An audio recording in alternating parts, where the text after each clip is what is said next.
Andrea, and welcome to another Sunday edition. This is episode, I think, 7.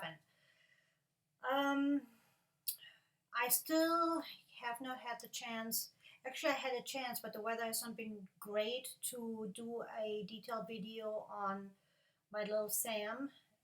Hopefully, tomorrow. I mean, David said the weather's going to be horrible like all week, so I might have to do um, a video with him without natural light.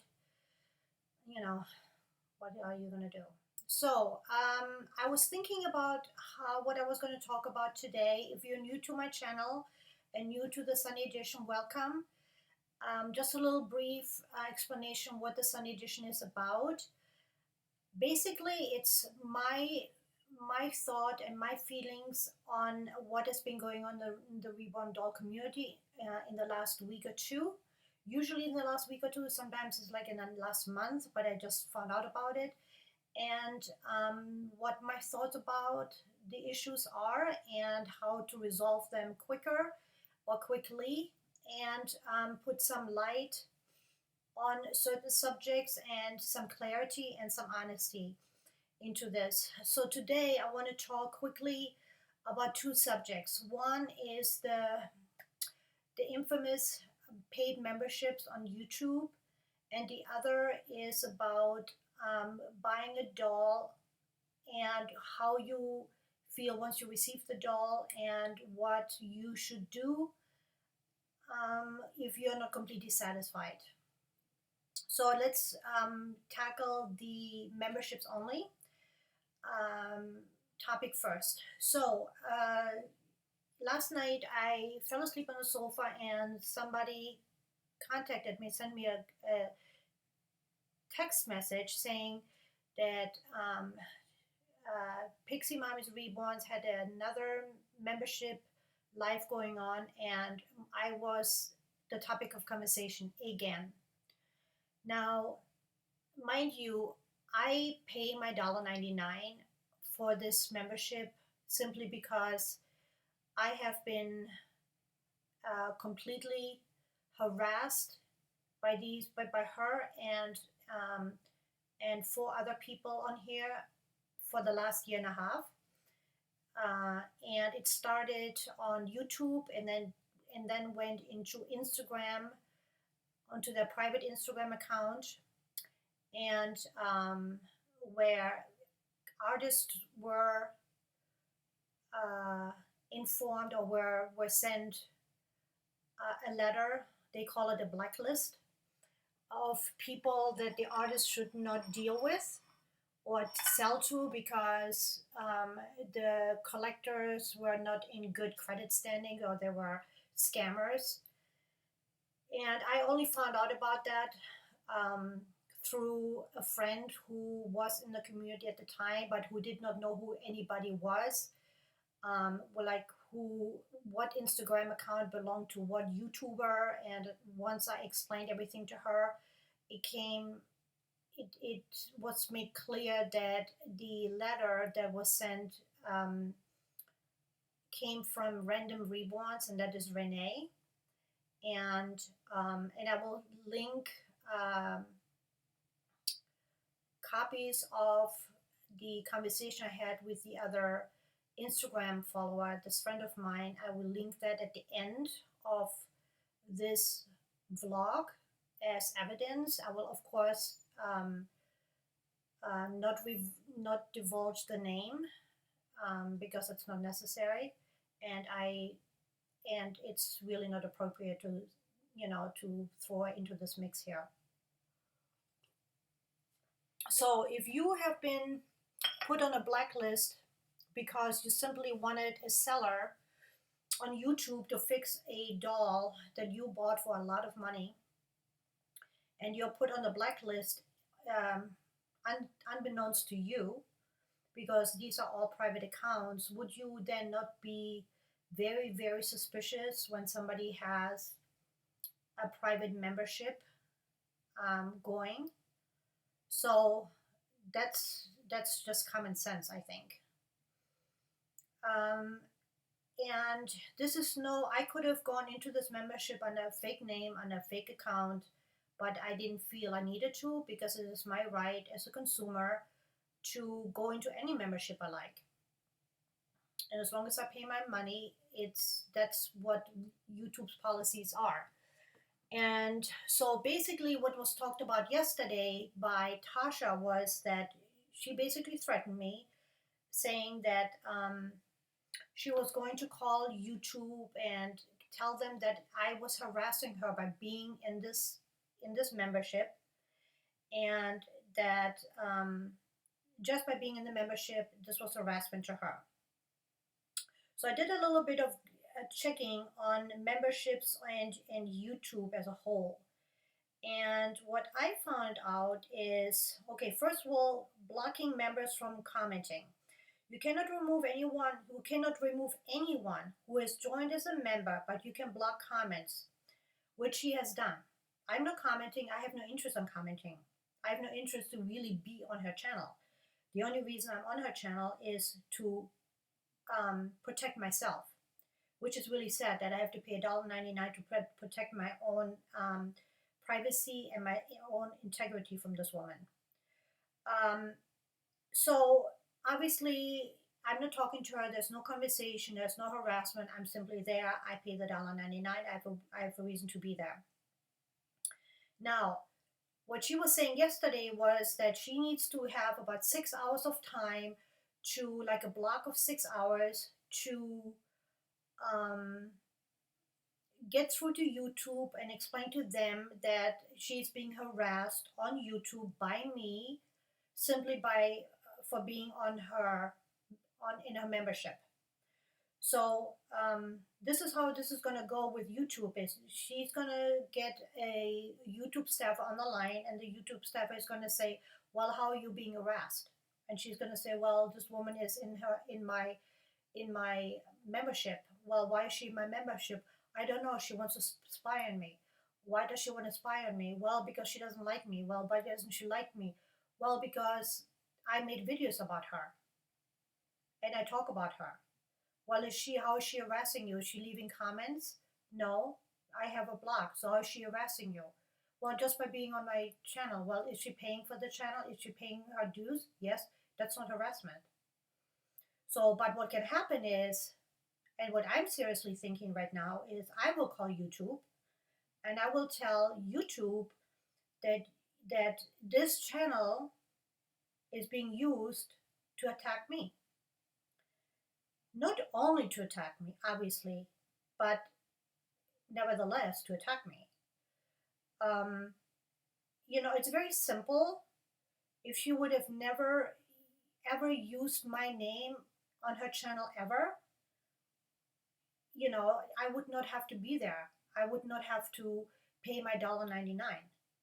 But she thinks that this is something similar to Instagram, a private Instagram account, in which it's not. You don't have um, any right and any authority to tell YouTube who you want on your channel, because this is not your platform. It's not. It's theirs. And another thing that you also did yesterday in your membership is you said that that YouTube is getting the lion's share of the profits, which is also not true. YouTube gets 70% and YouTube gets 30% and you get 70. So out of every dollar I spend, YouTube gets 30 cents and you get 70.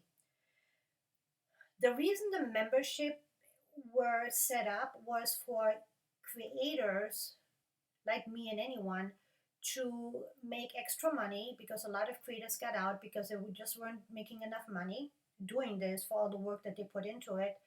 For them to make extra money by having a membership, and for the membership they can do special lives, like do a live maybe with one particular, geared to one particular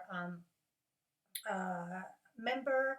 They can do giveaways maybe, or they can highlight their name, so every time you comment, your name is like in pink or highlighted in pink or green or whatever, so everybody knows, oh, she's a member, she's a paid member, she supports this channel, and little things like that. Or you can maybe do an outing and that you would normally wouldn't do with anybody else.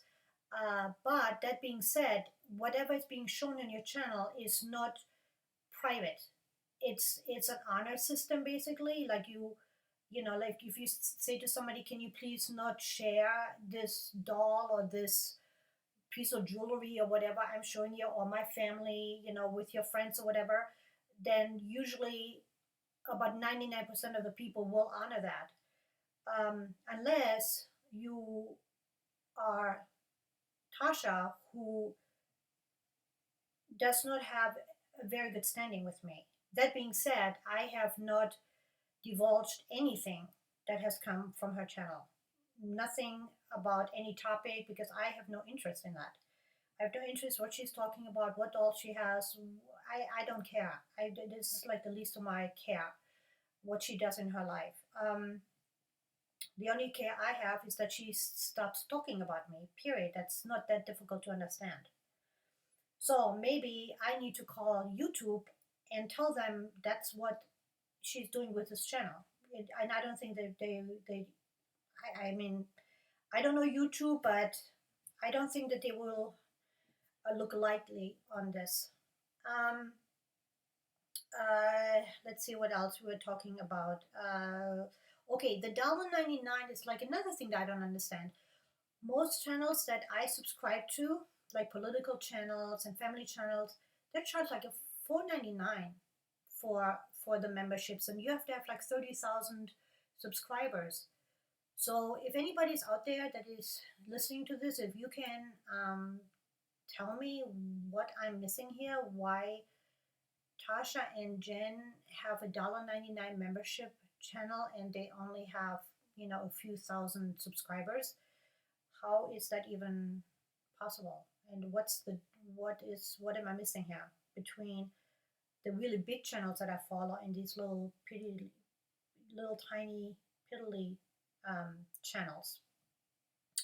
So that that topic now is done. We talked about membership. Now let's talk about um, buying a doll and you're not satisfied with for whatever reason, you're not satisfied with the purchase that you made.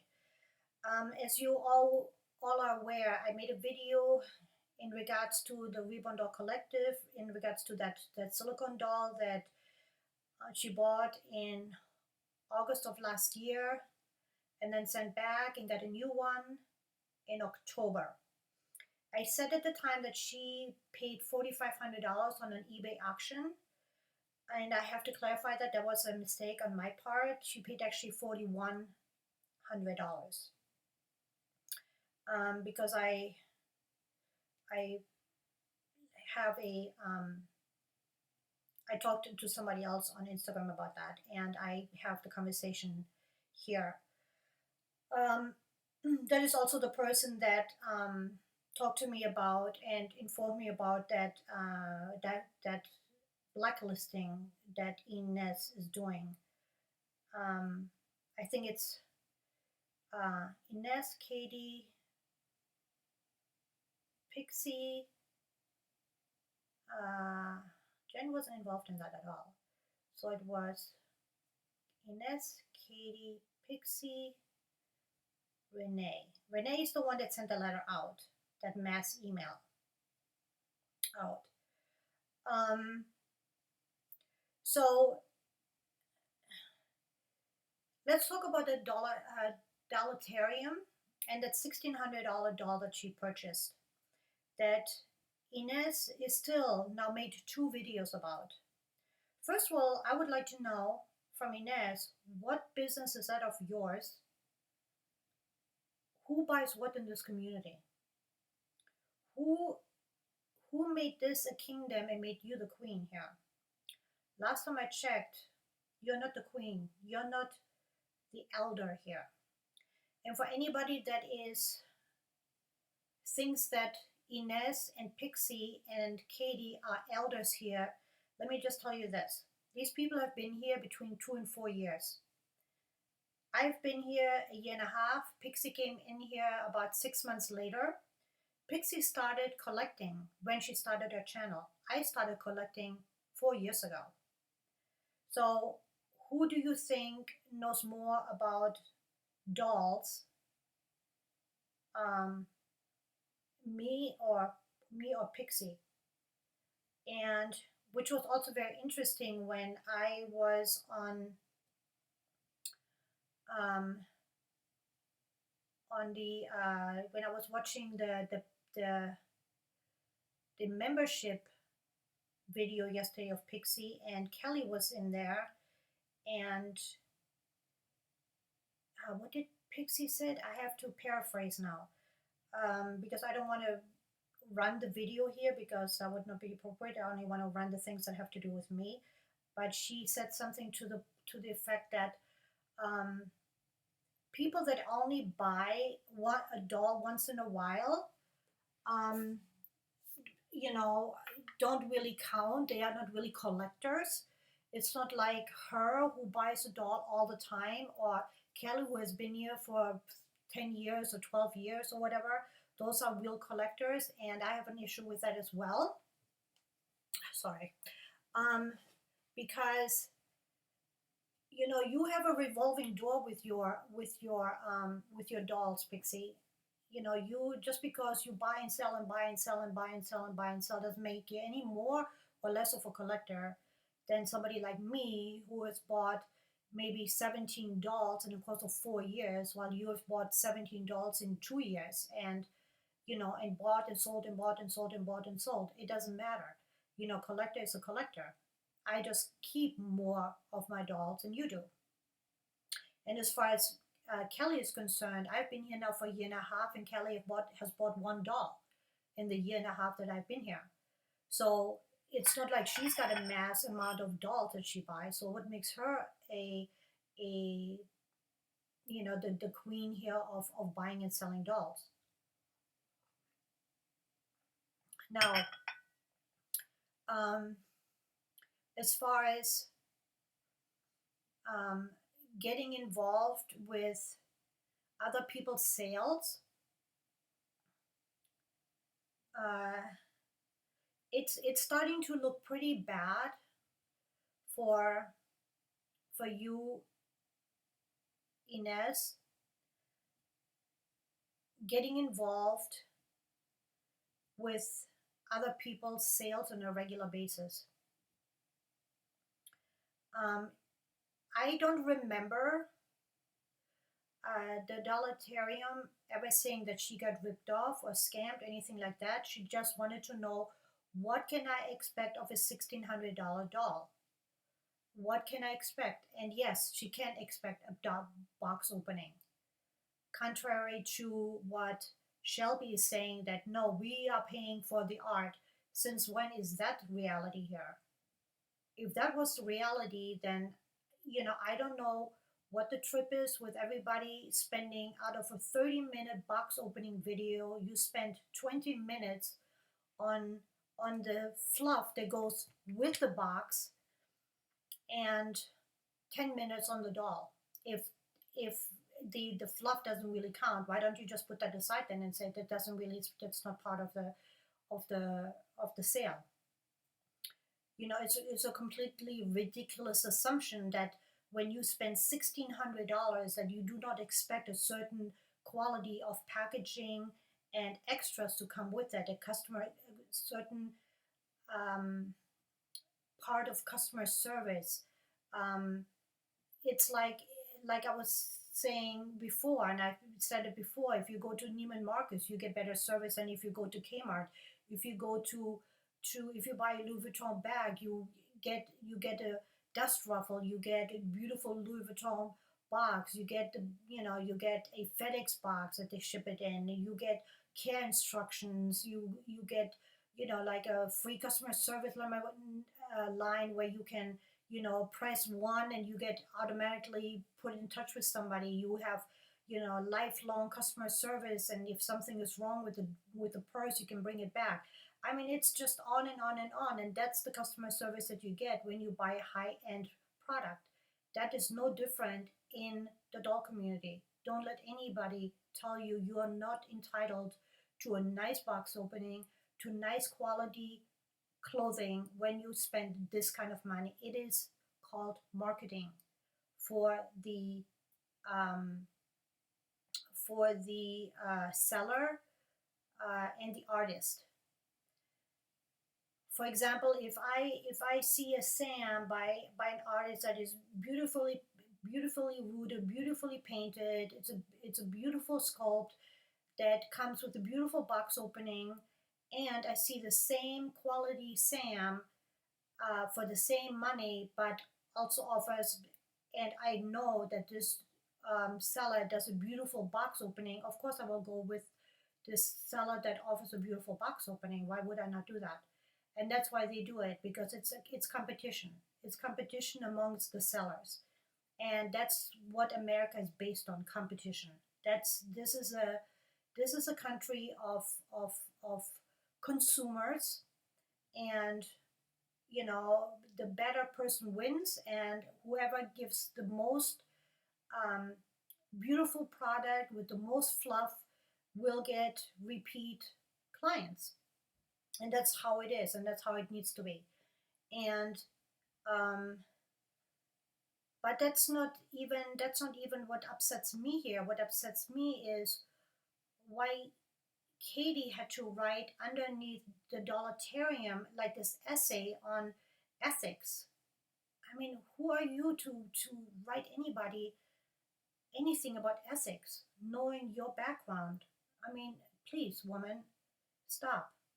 Um, it's unbelievable what you're trying to portray here. It's unbelievable, and it's not just me that thinks that way.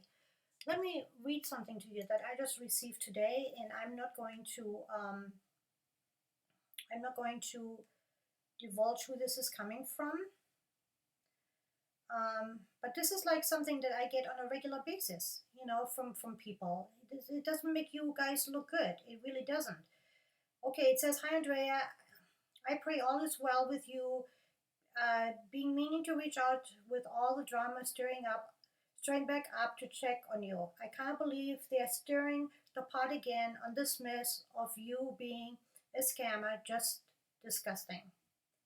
And I absolutely love how they talked about the videos you do on Sundays with other people and receipts you have. I've been in this community going on almost 8 years, and to be honest, it was great until Ines came along, and that is no joke. I was here and heard all the stuff about tiny magical creatures. Absolutely disgusting what they did to her as well. And what they are trying to do to Dollotarium over her opinion of a $1,600 doll. But I'm so not shocked. And then there's some personal things here that she talks about. And then she says, "But I just loved how they bashed you for the Sunday receipts video and then turned around and did the bashing live video right after bashing you and anyone who talks to you or follows you. Well, I wonder how Jen liked her recent one where she was talked about Dollotarium bashing her, but it was mentioned about getting a smoky doll, and Ines said, yes, that was a scam, as it wasn't disclosed on the sale. My God, I laughed. I bet Jen was pissed about that remark. Anyways, so glad you have such thick skin and can take and dish it right back. These ladies are staying in this community and they are the ones dragging it down. Some of these ladies don't do that don't like the drama sure participate in the drama lives. Just so just so Dollatorium knows they aren't the elder just so the Dollatorium knows they are not the elders of the community. Most of them have been here between 2 and 5 years and they don't know anything. Um, and that's and I get messages like that all the time. So it's not just me who thinks like that, and When you take a look at your videos, Ines, and take a look at who comments, they are the same people that have been commenting um, for ever since I've been here, and have been taking um, a pretty good stand, pretty big stand, and tearing me down and being on your side. And I don't know why they're doing it. I have no idea, because it doesn't help their channel. Their channel, all your channels are completely stale.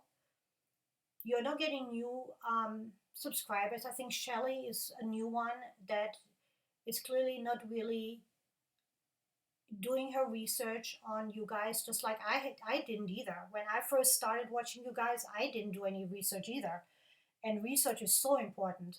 Um, what I'm talking when I mean research, I'm talking about um, uh, watching the comments that come in underneath. What? God, this shirt! I'm gonna have to throw the shirt away. Um, the comments that come underneath the videos, and then go over to the people that support these people and see what they're all about, because it's nothing happens in a vacuum. And when you see one person making a nasty video like that, it doesn't stay with one video. And it's if you take a look at the Reborn Doll collectives, I have done the research. I have done the due diligence that it requires to talk about this woman. From day one in this community, she was paranoid about people not liking her and always saying, I don't know why people don't like me. I don't know why I did to people. Complete paranoia. I mean, that's not how you run a channel. Even if I thought that people don't like me, I do not go out there and say, why don't people like me? I would try to fix it. I would not try to always be the victim.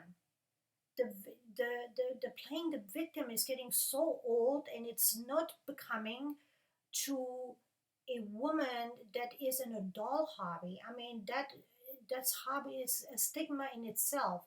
Why do we? Why do you want to be seen as a victim on top of it? That's ridiculous. I mean, I am a strong woman, who have raised 3 children, and I have put kids through college. I've been married for 30 years. I have a mortgage. I traveled. I mean, this hobby is a very minute part of my life, and it seems to be everything to you. Everything to you and to Pixie. You guys seem to have no children, no life, no marriages, no mortgages, no college tuitions, no nothing. But I mean, the amount of time you spend researching the stuff that has zero to do with you and that brings you no joy and no money and no satisfaction. You never seem to be satisfied with anything. It is really sad. You need to start to look within, maybe take a break from this hobby, because it's making you look really not good.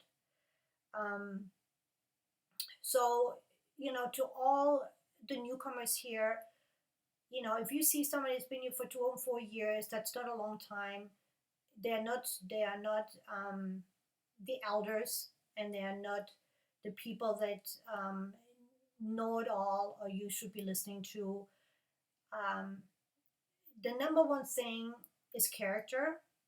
It doesn't matter what kind of business you're in or what kind of hobby you're in. Character is everything. And stick with the people that you jive with, that you can agree with, that you can see having over for dinner, that you could see having a friendship with, that you would trust. And if they are not the type of people that you would ever hang out with or have dinner with or would trust with to babysit your children, don't take advice from them. It's you need to do the research in this community, especially. You need to do the research. It's just, it's you can't be lazy. I just kind of watch like 2 or 3 videos and say, oh well, but she's got cute dolls and she's got cute clothes. That's not the that is such a, you know, a simplistic way of looking at someone. If they have a cute doll and cute clothes, that can be bought by anyone. Character is what counts here.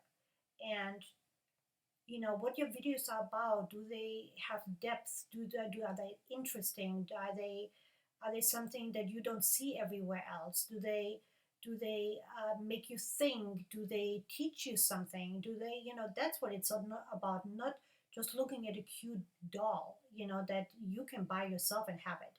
You don't need to spend, like hours on end watching, and then idolizing these people that have these cute dolls. I think character is more important than materialistic things, I think. And that's just my opinion, and I could be wrong. Um, anyway, I'm gonna leave it there. I'm going to bed. It's like almost 2 o'clock in the morning. Like it's 2:20. So I'm gonna sleep in the morning. I'm gonna probably edit this a little bit. You know how I'm not a big editor, but um, I really don't like seeing new people that are here, like the Dolitarian, being taken to task. It's not right. It's not fair, and especially when you, Ines, have done so much worse. I mean, to send a doll in the value of $4,100 back to an artist, it's terrible, and there is no excuse for it. There's no way you can, there's no way to talk anybody to take yourself out of this or to make an excuse for it. I don't know what possessed you to do that. I have no idea. Buyer's remorse, really? Oh. Anyway, have a happy Sunday, everyone. Thank you so much for watching. Um, and like I always said, be kind to one another and let your love multiply. Talk to you soon. Bye.